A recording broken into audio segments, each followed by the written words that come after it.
నమస్తే, welcome to Telangana capital news. ముందుగా headlines. Trump సంచలన నిర్ణయం, హార్వర్డ్లో విదేశీ విద్యార్థులపై నిషేధం.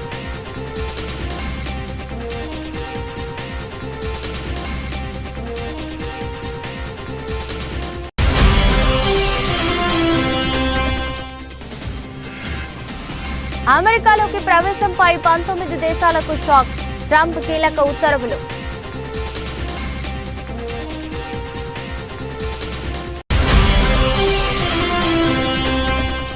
బెంగళూరులో ఆర్సీబీ విజయోత్సవ వేడుకల్లో తొక్కిసలాట, మృతుల కుటుంబాలకు ప్రధాని నరేంద్ర మోదీ ప్రగాఢ సంతాపం.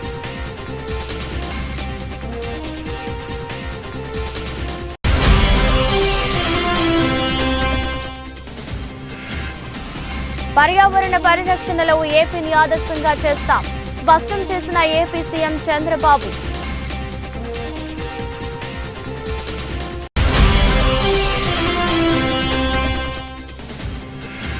ఒక్కరోజే 1900 పెరిగిన రేటు, 1,02,100 స్థాయికి కిలో విలువ.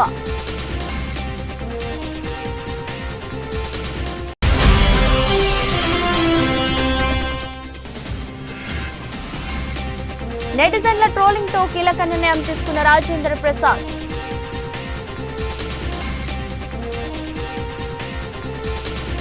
అమెరికా అధ్యక్షుడు డొనాల్డ్ ట్రంప్ సంచలన నిర్ణయం తీసుకున్నారు. ప్రఖ్యాత హార్వర్డ్ విశ్వవిద్యాలయంలో చదువుకునేందుకు విదేశీ విద్యార్థులు అమెరికాలోకి ప్రవేశించకుండా నిషేధం విధిస్తూ బుధవారం ఒక కార్యనిర్వాహక ఉత్తర్వుపై ఆయన సంతకం చేశారు. ఈ చర్య ట్రంప్ ప్రభుత్వానికి, హార్వర్డ్ విశ్వవిద్యాలయానికి మధ్య కొంతకాలంగా కొనసాగుతున్న వివాదాన్ని మరింత తీవ్రతరం చేసింది. అంతేకాకుండా ఇప్పటికే హార్వర్డ్తో సంబంధం ఉన్న అంతర్జాతీయ విద్యార్థుల వీసాలను రద్దు చేసే ప్రక్రియను ప్రారంభించే అధికారాన్ని ఈ ఉత్తర్వు అమెరికా విదేశాంగ మంత్రి మార్కో రూబియోకు కట్టబెట్టింది. ఇది అమెరికా ఉన్నత విద్యా విధానంలో అంతర్జాతీయ విద్యార్థుల రాకపోకల విషయంలో ఒక కీలక మార్పుగా పరిగణిస్తున్నారు. క్యాంపస్లో యాదవ్ వ్యతిరేక పౌర హక్కుల ఉల్లంఘనల ఆరోపణల నేపథ్యంలో విదేశీ విద్యార్థులను చేర్చుకునే హార్వర్డ్ హక్కును రద్దు చేయడానికి department of home land security చేసిన ప్రయత్నాలను ఒక ఫెడరల్ న్యాయమూర్తి కొద్ది వారాల క్రితమే ఇంజెక్షన్ ద్వారా నిరోధించిన విషయం తెలిసిందే. ఇప్పుడు ఈ కొత్త ఉత్తర్వు వెలువడింది. ఈ కార్యనిర్వాహక ఉత్తర్వుకు మద్దతుగా వైట్ హౌస్ విడుదల చేసిన ప్రకటనలో పలు అంశాలను ప్రస్తావించారు. క్యాంపస్లో నెలకొన్న యాదవ్ వ్యతిరేక విశ్వవిద్యాలయం వైవిధ్యం, సమానత్వం, చేరిక, diversity, equity and inclusion DEI కార్యక్రమాలను మద్దతు ఇవ్వటం, పెరుగుతున్న క్యాంపస్ క్రైమ్ రేట్లు, ఫెడరల్ రికార్డుల అభ్యర్థనలకు హార్వర్డ్ అనుగుణంగా వ్యవహరించడం వంటి కారణాలను అందులో పేర్కొన్నారు. ఆఫ్రికా, మధ్య ప్రాచ్యంలోని 12 దేశాల నుంచి ప్రవేశాన్ని నిషేధించడానికి, అలాగే మరో 7 దేశాల నుంచి ప్రవేశాన్ని పరిమితం చేయడానికి ట్రంప్ ప్రభుత్వం ఇటీవల చేసిన ప్రయత్నాలకు కొనసాగింపుగా ఈ తాజా ఉత్తర్వు కనిపిస్తోంది. ఈ నిషేధంపై హార్వర్డ్ విశ్వవిద్యాలయం ఇప్పటి వరకు అధికారికంగా స్పందించలేదు. విద్యా నైపుణ్యం మరియు ప్రపంచ స్థాయి ప్రతిష్ట కోసం తన విభిన్న అంతర్జాతీయ విద్యార్థుల సమూహంపై ఎక్కువగా ఆధారపడే ఈ సంస్థ గతంలో కూడా విదేశాల నుంచి విద్యార్థులను చేర్చుకునే తమ సామర్థ్యాన్ని దెబ్బతీసే ఫెడరల్ ప్రయత్నాలను సవాలు చేస్తూ న్యాయ పోరాటం చేసింది. ట్రంప్ తీసుకున్న ఈ నిర్ణయం విద్యా దౌత్య వర్గాల్లో తీవ్ర వివాదాన్ని రేకెత్తించింది. ఈ ఉత్తర్వు విద్యా స్వేచ్ఛకు ప్రమాదకరమైన సంకేతమని, ఉన్నత విద్య మరియు పరిశోధనలలో ప్రపంచ నాయకుడిగా అమెరికాకున్న ఖ్యాతిని ఇది దెబ్బతీస్తుందని విమర్శకులు వాదిస్తున్నారు. ఈ నిర్ణయంపై న్యాయపరమైన సవాలు ఎదురయ్యే అవకాశం ఉన్నందున హార్వర్డ్ ఇతర అమెరికా విశ్వవిద్యాలయాల్లో అంతర్జాతీయ విద్యార్థుల నమోదుపై దీర్ఘకాలిక ప్రభావం ఎలా ఉంటుందో ఇప్పుడే చెప్పలేని పరిస్థితి నెలకొంది.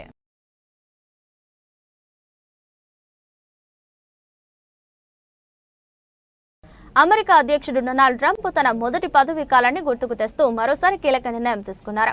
జాతీయ భద్రతను ప్రధాన కారణంగా చూపుతూ 19 దేశాల పౌరుల అమెరికాలోకి ప్రవేశించడంపై కొత్తగా కఠినమైన ప్రయాణ ఆంక్షలు విధిస్తూ బుధవారం ఉత్తర్వులపై ఆయన సంతకం చేశారు. ఈ ఉత్తర్వుల ప్రకారం 12 దేశాల పౌరులు అమెరికాలో ప్రవేశించడంపై పూర్తి నిషేధం అమల్లోకి రానుండగా మరో 7 దేశాల వారికి పాక్షిక పరిమితులు వర్తిస్తాయి. పూర్తిస్థాయి ప్రయాణ ఆంక్షలు ఎదుర్కొంటున్న దేశాల జాబితాలో Afghanistan, Burma, Chad, Republican of Congo, Equatorial Guinea, Eritrea, Haiti, Iran, Libya, Somalia, Sudan, Yemen ఉన్నాయి.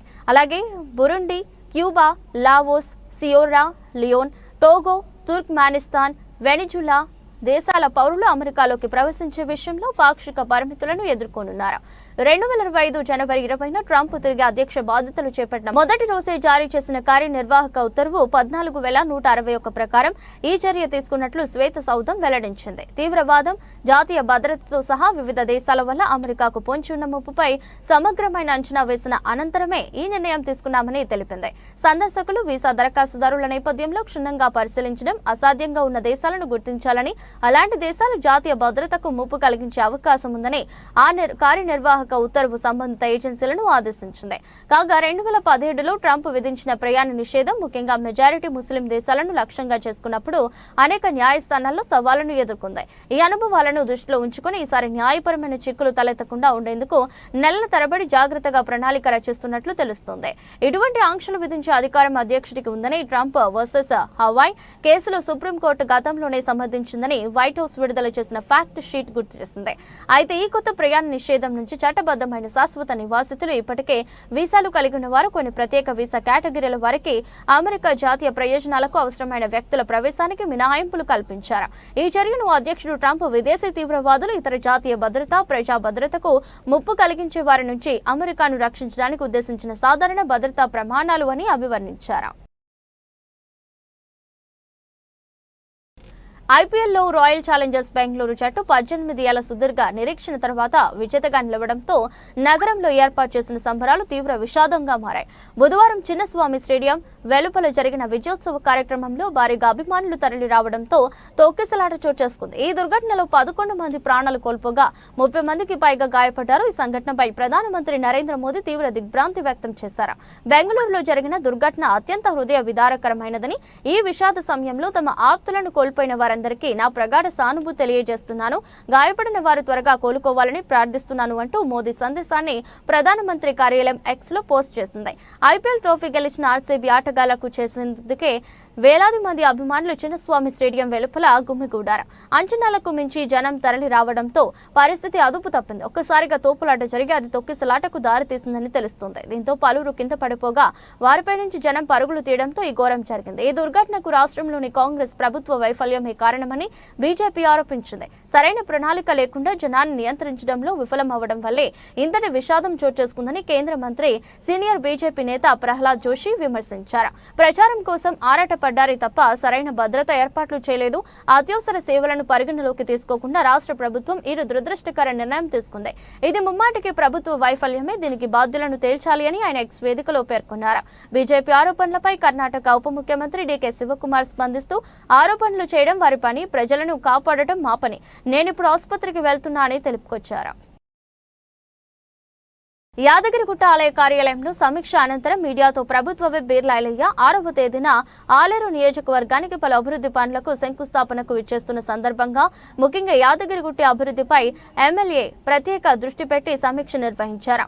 తెలంగాణలో ప్రసిద్ధి చెందిన యాదగిరిగుట్ట ఆలయాన్ని అన్ని విధాలుగా అభివృద్ధి చేయడానికి, భక్తులకు సౌకర్యాలు కల్పించడానికి చేయాల్సిన అభివృద్ధి పనులపై ఆలయ EO Venkatrao power point presentation ద్వారా తెలిపారు. పవర్ పాయింట్ ప్రెజెంటేషన్ ద్వారా తెలియజేసిన దాంట్లో ముఖ్యమైన పనులకు కావాల్సిన 230 కోట్లకు రిపోర్ట్ తయారు చేశాం. రిపోర్ట్ను 6వ తేదీన జరిగే బహిరంగ సభలో సీఎం రేవంత్ రెడ్డికి అందజేస్తాం. యాదగిరిగుట్ట ఆలయంపై ప్రత్యేక దృష్టి పెట్టి అభివృద్ధి చేయాలని ఆలోచనలో సీఎం రేవంత్ రెడ్డి ఉన్నారు. త్వరలోనే యాదగిరిగుట్ట ఆలయానికి ట్రస్ట్ బోర్డు ఏర్పాటు చేస్తాం. పనులు వేగవంతం కావడానికి ఇక్కడే నిర్ణయాలు తీసుకునే విధంగా ట్రస్ట్ బోర్డు ద్వారా సాధ్యమవుతుంది. ఆలయాన్ని అన్ని విధాలుగా అభివృద్ధి చేస్తే భక్తులకు సకల సౌకర్యాలు కల్పించే విధంగా ముందుకు వెళ్తాం. 6వ తేదీన పలు అభివృద్ధి పనులకు శంకుస్థాపనలతో పాటు ఆలయ అభివృద్ధిపై కూడా మాట్లాడుతూ అని సీఎం రేవంత్ రెడ్డి హామీ ఇచ్చారు. ఆలేరు నియోజకవర్గ అభివృద్ధితో పాటు లక్ష్మీ నరసింహస్వామి ఆలయాన్ని అభివృద్ధి చెందడానికి సీఎం రేవంత్ రెడ్డి అధికారులు పెద్ద ఎత్తున కార్యాచరణ చేస్తున్నారు. అభివృద్ధి పనులు ఏ విధంగా చేయాలని చర్చించడానికి అన్ని శాఖల అధికారులతో సమీక్ష నిర్వహించారు. పెద్ద ఎత్తున అభివృద్ధి పనులకు శంకుస్థాపన చేయడానికి వస్తున్న సీఎం రేవంత్ రెడ్డికి స్వాగతం పలకడానికి ప్రజలు పెద్ద ఎత్తున తరలి రావాలి. రేపు 6 తారీఖున గౌరవ ముఖ్యమంత్రి శ్రీ యనమల రేవంత్ రెడ్డి గారు ఆలయ నియోజకవర్గానికి వాళ్ళ అభివృద్ధి కార్యక్రమాలు చేస్తున్న సందర్భంగా ముఖ్యంగా యాదగిరిగుట్టకు సంబంధించి అభివృద్ధి మీద ప్రత్యేక దృష్టి పెట్టి ఈరోజు గౌరవ కలెక్టర్ హనుమంతరావు గారి నాయకత్వాన వారి ఆధ్వర్యంలో గౌరవ కమిషనర్ గారు, జేసీ గారు, ఆర్డీఓ గారు, అన్ని శాఖలకు సంబంధించినటువంటి అధికారులు రివ్యూ పెట్టుకొని ముఖ్యంగా యాదగుట్ట తెలంగాణ తిరుపతిగా ప్రసిద్ధి చేసిన కేంద్రాన్ని ఈ పుణ్యక్షేత్రాన్ని ఇంకా కూడా రాష్ట్ర నలుమూల దేశంలో వచ్చే భక్తులకు అన్ని విధాల సదుపాయాలు కల్పించి ఈ పుణ్యక్షేత్రానికి వచ్చిన వారు ఇక్కడ ఒకరోజు పిల్లలతో స్టే చేసి ఆ స్వామివారి సన్నిధిలో గడిపే విధంగా మా కమిషనర్ గారు ఒక మంచి పవర్ ప్రాజెక్ట్ చేశారు. దానిలో వచ్చే భక్తులకు అన్ని విధాల సౌకర్యాలు కల్పించడం కోసం ముఖ్యమైన ఘట్టాలను ఎంచుకొని ఒక 230 కోట్లతోటి రిపోర్ట్ తయారు చేయడం జరిగింది. అది గౌరవ ముఖ్యమంత్రికి 6 తారీఖున సభా వేదిక ద్వారా తెలియపరిచి తప్పకుండా అనుమతులు పొందుతాం. ఇప్పటికే ఈ కొండ మీద ప్రత్యేక దృష్టి పెట్టి తిరుపతి తరహాలో దీన్ని అభివృద్ధి చేయాలనే లక్ష్యంతో మా గౌరవ ముఖ్యమంత్రి ఉన్నాడు. అందుకే దీన్ని ట్రస్ట్ కూడా అతి త్వరలో వేసి ఒక ఐఏఎస్ ఆఫీసర్గా మా కమిషనర్ గారిని ఈవో కూడా వేయడం జరిగింది. పనులు కూడా అన్ని వేగవంతం కావడానికి సులభతరంగా ఇక్కడనే నిర్ణయాలు తీసుకునే విధంగా ఆ ట్రస్ట్ ద్వారా ఏర్పడతాయి. కాబట్టి ఏదైతే మా కమిషనర్ గారు పవర్ ప్రాజెక్ట్ చెప్పినటువంటి అంశాలన్నీ కూడా గౌరవ ముఖ్యమంత్రి తీసుకుపోయి అనుమతులు తీసుకుంటాం. వచ్చే భక్తులకు అన్ని విధాల వసతులు కల్పించడమే లక్ష్యంగా ఈ పుణ్యక్షేత్రాన్ని ఇంకా అభివృద్ధి చేసే లక్ష్యంగా ముందుకు పోతాం. కాబట్టి గౌరవ ముఖ్యమంత్రి గారు రేపు 6 తారీఖున పలు అభివృద్ధి కార్యక్రమాల శంకుస్థాపన చేస్తున్న క్రమంలో యాదగుట్ట మీద ప్రత్యేక దృష్టి పెట్టి గుట్ట గురించి కూడా మాట్లాడదని చెప్పి మాకు మాట ఇవ్వడం జరిగింది. ఆ దశలో ప్రజా సమస్యలు వినేందుకు పరిష్కరించేందుకు గాంధీ భవన్ తలుపులు ఎప్పుడు తెరిచి ఉంటాయని రవాణా బీసీ సంక్షేమ శాఖ మంత్రి వర్యులు పొన్నం ప్రభాకర్ గౌడ్ అన్నారు. ఎవరైతే ప్రజాపాలన కావాలని ఆకాంక్షించి ఓటేసినటువంటి కామన్ మ్యాన్ సామాన్యులు ఎవరైతే ఉన్నారో వారికి సంబంధించినటువంటి ఎటువంటి సమస్యలు ఉన్నా గాంధీ భవన్ అనేటువంటిది పార్టీ అధికారంలోకి రావడానికి వేదిక అయినటువంటి కార్యాలయం. ఈ ప్రభుత్వం అధికారంలో ఉన్నటువంటి ప్రభుత్వ పార్టీకి సంబంధించినటువంటి ఒక దేవాలయం లాంటిది. ఇక్కడికి వచ్చేటువంటి పిటిషన్లు తప్పకుండా ప్రభుత్వంలో అత్యంత ప్రాధాన్యతగా తీసుకొని పరిష్కరించే విధంగా గాంధీ భవన్ నుంచి కూడా దానికి అంతా కూడా డాటా చేస్తూ దానికి సంబంధించినటువంటి పర్సుయేషన్ను కూడా ఫాలో అప్ చేస్తూ దానికి సంబంధించినటువంటి పని విధానము పనికి సంబంధించినటువంటి స్టేటస్ను కూడా పిటిషనర్స్కు చెప్పే విధంగా ఏర్పాట్లు సాంకేతికంగా కూడా పెరుగుతున్నటువంటి సాంకేతికమైన అంశాలతోటి క్రోడీకరిస్తూ ఉన్నారు. ఈ విధంగా తెలంగాణ యావత్ కాంగ్రెస్ నాయకులకు కాంగ్రెస్ ఈ అధికారంలోకి రావడానికి కష్టపడ్డటువంటి కార్యకర్తలందరికీ ఒక ఎన్ఎస్యూఐ నాయకుడి నుంచి వచ్చినటువంటి కార్యకర్తగా ఈరోజు విజ్ఞప్తి చేస్తూ ఉన్న ప్రభుత్వంలో మంత్రిని కావచ్చు. కానీ అందరి శ్రమతోటి అధికారంలోకి వచ్చింది కాబట్టి ఎక్కడ కూడా మీరు ఇబ్బంది పడేటువంటి అవసరం లేదు. కాంగ్రెస్ పార్టీ మీకు హక్కు ఉన్నటువంటి కేంద్రం. ఒక్కొక్కసారి ప్రభుత్వంలో మంత్రి గారినో లేదా ఇతరులను కలవడానికి ఇబ్బంది కలగవచ్చు. కానీ జన్మస్థానమైనటువంటి పార్టీకి దేవాలయమైనటువంటి గాంధీ భవన్లో స్వేచ్ఛగా మీకు సంబంధించినటువంటి ప్రజల సమస్యలు చెప్పుకునేటువంటి అవకాశం ఇక్కడ పార్టీ తరఫున కొనసాగుతూ ఉంది. కాబట్టి నేను ప్రజలకు తెలంగాణ ప్రజాపాలన అధికారంలోకి రావడం అనేటువంటి కారణమైన సామాన్యులందరికీ ఈ గాంధీ భవన్ వేదికగా మీ సమస్యల్ని ఇవ్వండి. వాటిని ప్రభుత్వం తరఫున పరిశీలన చేయడానికి ఒక గ్రీన్ ఛానల్ ద్వారా వాటిని ఎప్పటికప్పుడే సిరిసిల్ల రోడ్డులో 2 ఏళ్ల బాలుడు కిడ్నాప్. 3 గంటల్లో కిడ్నాప్ కేసు ఛేదించిన కామారెడ్డి పోలీసులు. బికనూరు మండలం గురజకుంటకు చెందిన దంపతులు సిరిసిల్ల రోడ్డులోని ఫాస్ట్ ఫుడ్ సెంటర్లో రాత్రి బస చేశారు. తెల్లవారేసరికి 2 ఏళ్ల బాలుడు హర్షిత్ కిడ్నాప్. దోమకొండకు చెందిన రాజు, శారద కిడ్నాప్ చేసినట్లు గుర్తింపు. కిడ్నాపర్లను అరెస్ట్ చేసి బాబును తల్లిదండ్రులకు అప్పగింత. భిక్షాటన కోసం బాబును కిడ్నాప్ చేసినట్లు పోలీసులు వెల్లడి. మీడియా సమావేశంలో కామారెడ్డి పోలీసులు వెల్లడించారు. పోలీస్ స్టేషన్కి వచ్చి వాళ్ళ బాబు హర్షిత్ అని 2 ఇయర్స్ అబ్బాయి. సో నిన్న నైట్ వీళ్ళు ఈ సిరిసిల్ల రోడ్ దగ్గర ఒక ఫాస్ట్ ఫుడ్ సెంటర్ దగ్గర పడుకున్నారు. అండ్ మార్నింగ్ లేచి చూసేసరికి బాబు లేడు అని చెప్పేసి కంప్లైంట్ ఇచ్చారు. సో 8:30 కంప్లైంట్ ఇచ్చారు. అండ్ వెంటనే ఎస్పీ సార్ ఆర్డర్స్ ప్రకారం మేము 3 టీమ్స్ని ఫామ్ చేయడం జరిగింది. సో ఆ బాబుని ఎవరికి అమ్మేస్తారు అని చెప్పేసి ఇంకా వెంటనే రెస్పాండ్ అయ్యి సో దగ్గరలో ఉన్న సీసీటీవీస్ అన్నీ చెక్ చేయడం జరిగింది. అండ్ లోకల్ వాళ్ళని ఎంక్వైరీ చేయడం జరిగింది. సో సీసీటీవీ ఫుటేజ్ ప్రకారం ఒక లేడీ అండ్ ఒక మ్యాన్ ఇద్దరు కలిసి ఆ బాబుని తీసుకెళ్తున్నట్టు తెలిసింది. సో తర్వాత ఫర్దర్గా ఎంక్వైరీ చేస్తే ఇంకా రాష్ట్ర ముఖ్యమంత్రి నారా చంద్రబాబు నాయుడు సారథ్యంలో రాష్ట్రం అభివృద్ధి దిశగా సాగుతోందని కోవూరు నియోజకవర్గ ఎమ్మెల్యే వేమిరెడ్డి ప్రశాంత్ రెడ్డి అన్నారు. నగరంలోని వీపీఆర్ నివాసంలో మీడియాతో మాట్లాడారు.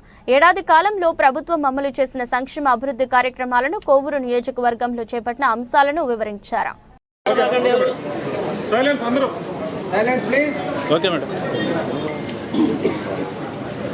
అందరికీ నమస్కారం. ఈరోజు కరెక్ట్గా జూన్ 4వ తేదీ మనము ఎంతో కష్టపడి ఎంతో ప్రయాసను కోర్చి చంద్రబాబు నాయుడు గారిని ముఖ్యమంత్రిగా చేసుకోవడానికి ఎంతో తపన పడిన, ఆయనకు అండగా నిలిచిన తెలుగుదేశం నాయకులకు, కార్యకర్తలకు ఈరోజు మనం ముందుగా ధన్యవాదాలు తెలుపుకోవాలి.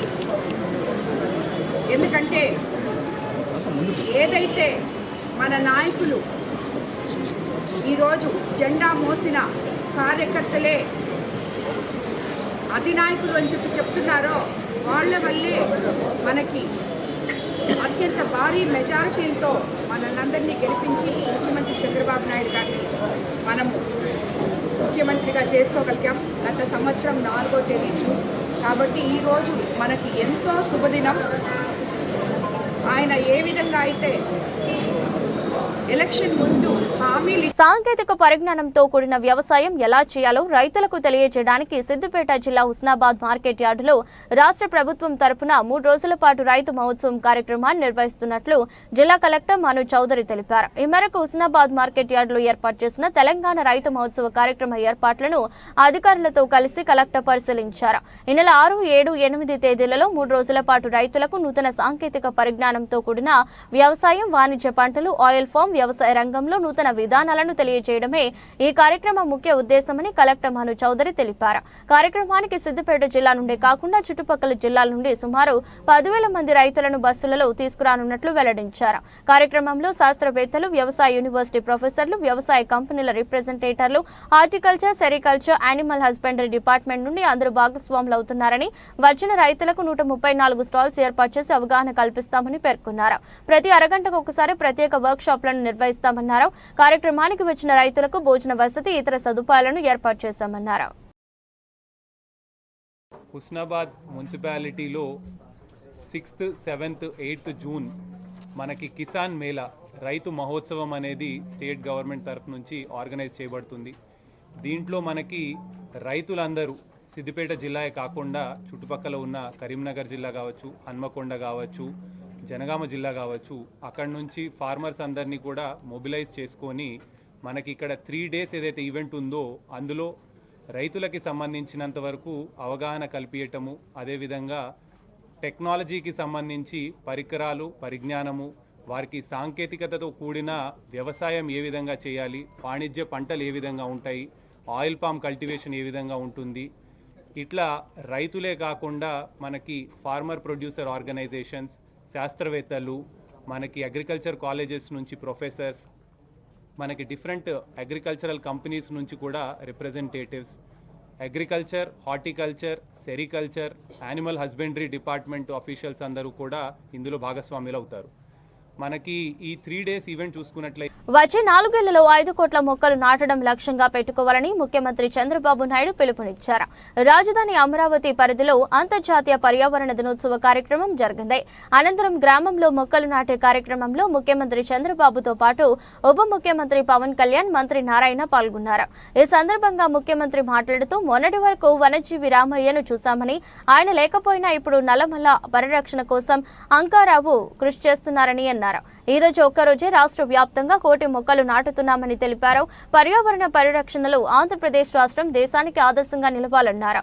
రాయలసీమ ప్రాంతంలో హార్టికల్చర్ బాగా అభివృద్ధి చెందుతోందని, దీని పర్యవసానంగా ఇతర ప్రాంతాల్లో కూడా గ్రీన్ కవర్ పెరుగుతుందన్నారు. గత వైసీపీ ప్రభుత్వానికి చెట్ల వల్ల ఉపయోగం తెలియదని, వారికి చెట్లు నరకడం తప్ప చెట్లు పెట్టడం తెలియదని విమర్శించారు. ముఖ్యమంత్రి హెలికాప్టర్లో వెళితే కింద రోడ్డుపై చెట్లు నరికేవారని మండిపడ్డారు. ముఖ్యమంత్రి, ఉప ముఖ్యమంత్రి వస్తుంటే ఎక్కడైనా ఒక చెట్టు తాము నరుకుతున్నామా అని ప్రశ్నించారు. కొన్ని దేశాల్లో చెట్లు నరికితే శాశ్వతంగా జైల్లో పెడతారని, చెట్లు నరికితే మనిషిని చంపినట్టే అని కొన్ని దేశాల్లో చట్టాలు కూడా ఉన్నాయన్నారు. 4 సంవత్సరాలలో ఆంధ్రప్రదేశ్ రాష్ట్రంలో 37% గ్రీన్ కవర్ రావాల్సిందన్నారు. జీవితంలో 10 చెట్లు కంటే ఎక్కువ పెట్టి పెంచుతున్న వారు ఉన్నారని, అసలు చెట్లు పెంచని వారిని గాలి పీల్చే హక్కు ఎక్కడిది అని సీఎం చంద్రబాబు నిలదీశారు. ఈ రోజు 1000 మంది విద్యార్థులతో మొక్కలు నాటే కార్యక్రమానికి శ్రీకారం చుట్టాం. ఈ రోజు మీరు చేసిన కార్యక్రమం అమరావతిలో ఒక చరిత్ర సృష్టించబోతుంది. ఈ రోజు ఒక్కరోజే మన మిత్రులు ఉప ముఖ్యమంత్రి గారు చెప్పినట్టు 1 కోటి చెట్లను నాటుతున్నాం. ఈ సంవత్సరం 5 కోట్ల మొక్కలు నాటబోతున్నాం. అయితే ఈ 5 కోట్లే కాకుండా 50% గ్రీన్ కవర్ ఈ రాష్ట్రంలో ఉండాలి. 50% గ్రీన్ కవర్ ఉంటే దాని వల్ల ఇంపాక్ట్ ఏ విధంగా ఉంటుందో మనం అందరం కూడా ఆచరించి దేశానికే కాకుండా ప్రపంచానికే ఒక ఆదర్శంగా నిలవాల్సిన అవసరం ఉంది. 1972 నుంచి జూన్ 5వ తారీఖున ప్రపంచ పర్యావరణ దినోత్సవాన్ని ఐక్యరాజ్య సమితి ఆధ్వర్యంలో మనం జరుపుకుంటున్నాం. దీనికి కారణం మీరు చూస్తే ఈ సంవత్సరం ఒక థీమ్ ఇస్తారు, end plastic pollution. Plastic pollution ని పూర్తిగా దీన్ని కంట్రోల్ చేయాలి. దీనికి ఏ విధంగా రీసైకిల్ లో ఇవన్నీ ఉపయోగించాలి అనే విషయంలో అవగాహన పెంచడానికి తీసుకున్నాం. మన రాష్ట్రానికి మనం ఒక్కసారి వస్తే 37,421 చదరపు కిలోమీటర్ల అడవులు ఉన్నాయి. ఇది మొత్తం విస్తీర్ణంలో 22.96%. ఈ రోజు మన రాష్ట్రానికి ఒక పెద్ద అడ్వాంటేజ్ ఏంటంటే అడవుల్లో చెట్లు ఉండడమే కాకుండా రాయలసీమలో నల్లమలై ఫారెస్ట్ ఉంది. అదే రాయలసీమలో హార్టికల్చర్ పెద్ద ఎత్తున అభివృద్ధి అవుతా ఉంది. ఎప్పుడైతే హార్టికల్చర్ బాగా అభివృద్ధి అయ్యే కొందికి ప్లెయిన్ ఏరియాలో కూడా చెట్లు వస్తున్నాయి. దీనివల్ల గ్రీన్ కవర్ పెద్ద ఎత్తున పెరిగింది. దీనికి ఉదాహరణగా మీరు చూస్తే ఈ రోజు రాష్ట్రంలో 30.05%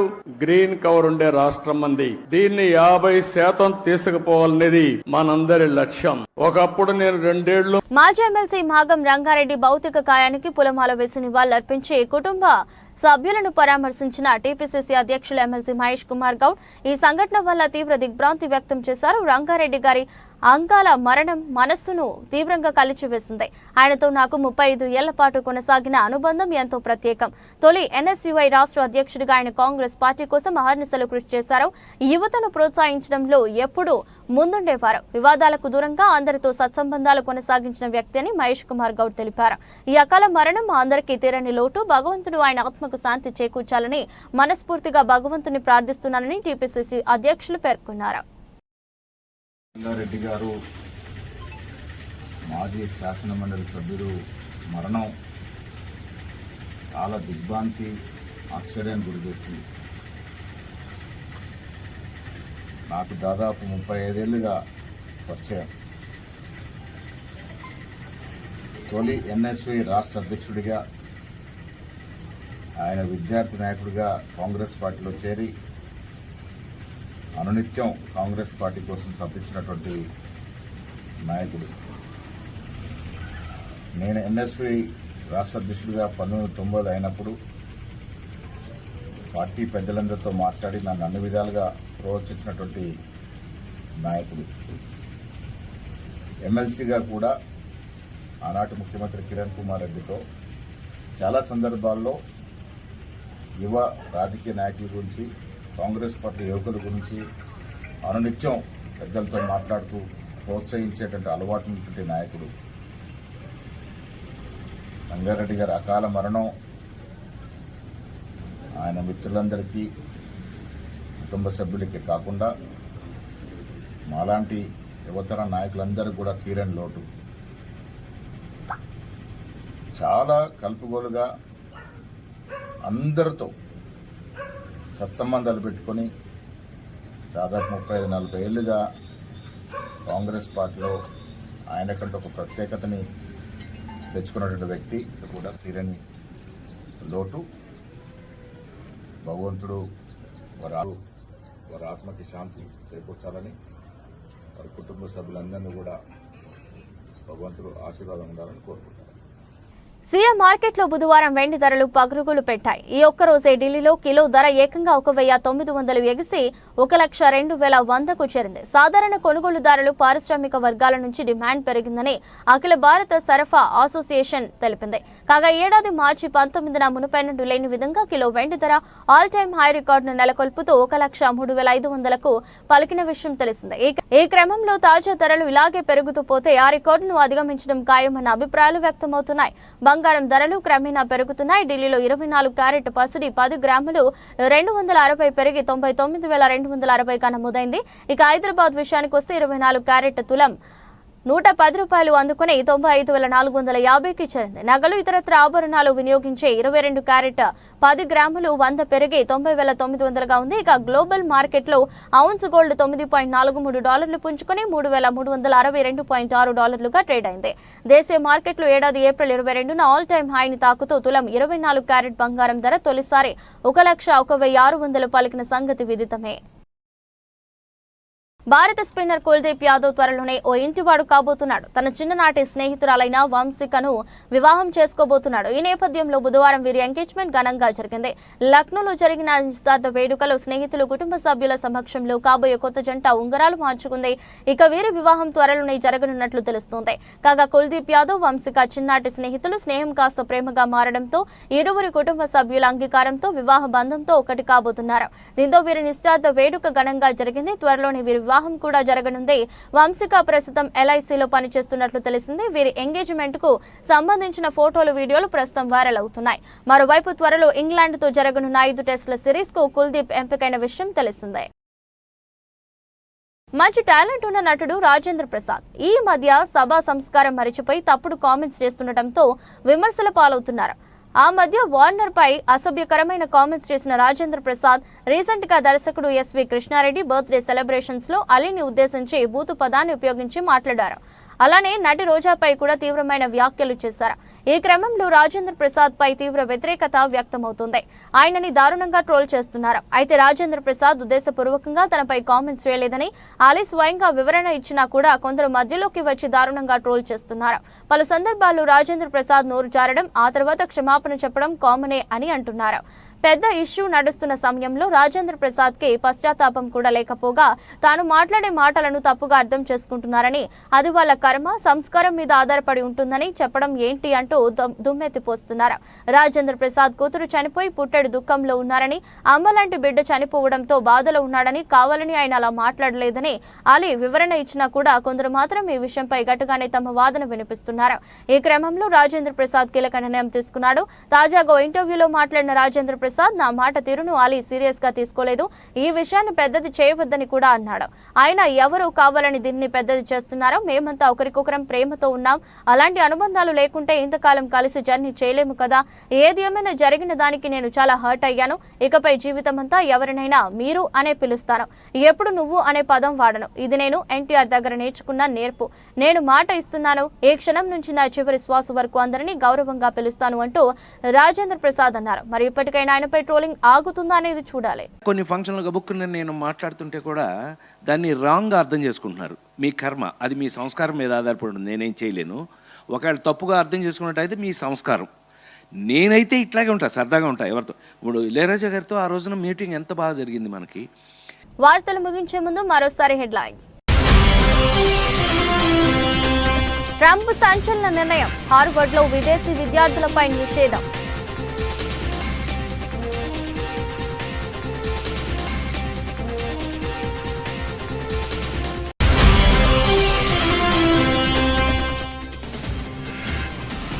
అమెరికాలోకి ప్రవేశంపై 19 దేశాలకు షాక్, ట్రంప్ కీలక ఉత్తర్వులు.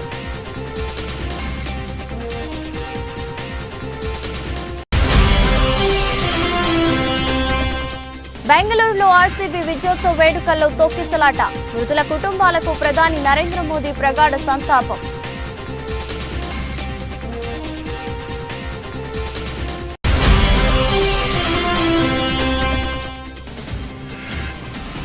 పర్యావరణ పరిరక్షణలో ఏపీని ఆదర్శంగా చేస్తాం, స్పష్టం చేసిన ఏపీ సీఎం చంద్రబాబు.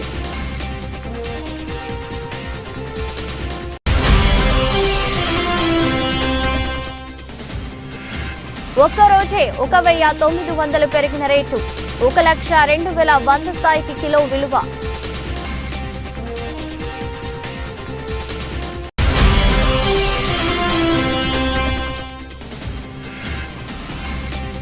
నెటిజన్ల ట్రోలింగ్ తో కీలక నిర్ణయం తీసుకున్న రాజేంద్ర ప్రసాద్.